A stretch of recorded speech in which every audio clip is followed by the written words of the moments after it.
వరుసగా మూడోసారి ప్రధానమంత్రిగా నరేంద్ర మోదీ బాధ్యతలు చేపట్టారు. సోమవారం ఉదయం సౌత్ బ్లాక్లోని పీఎం కార్యాలయంలో ఆయన బాధ్యతలు స్వీకరించారు. అనంతరం రైతులకు సంబంధించిన ప్రధానమంత్రి కిసాన్ సమ్మాన్ నిధి 17వ విడత నిధుల విడుదల ఫైల్పై మోదీ తొలి సంతకం చేశారు. పీఎం కిసాన్ సమ్మాన్ నిధి ద్వారా 9.3 కోట్ల మంది రైతులకు లబ్ధి చేకూరనుంది.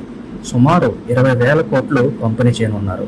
అంతకుముందు ప్రధానికి చప్పట్లతో కార్యాలయంలోకి పీఎంఓ సిబ్బంది స్వాగతం పలికారు.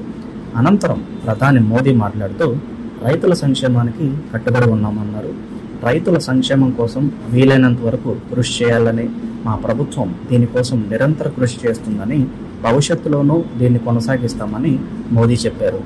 ఇలా ఉంటే ప్రధాని నరేంద్ర మోదీ 2014-2019 ఎన్నికల్లో విజయం తర్వాత 2 సార్లు ప్రధానిగా బాధ్యతలు చేపట్టారు. ఇటీవల జరిగిన 2024 లోక్సభ ఎన్నికల్లో మరోసారి ఎన్డీఏ కూటమి అధికారంలోకి వచ్చింది. ఆదివారం సాయంత్రం నరేంద్ర మోదీ ప్రధానిగా రాష్ట్రపతి సమక్షంలో ప్రమాణ స్వీకారం చేశారు. ప్రధానితో పాటు 71 మంది కేంద్ర మంత్రులుగా ప్రమాణ స్వీకారం చేశారు. కాగా సోమవారం ఉదయం నరేంద్ర మోదీ మూడోసారి ప్రధానిగా బాధ్యతలు చేపట్టారు. దేశ చరిత్రలో జవహర్లాల్ నెహ్రూ తర్వాత వరుసగా మూడోసారి ప్రధాని అయిన ఘనతను మోదీ సొంతం చేసుకున్నారు.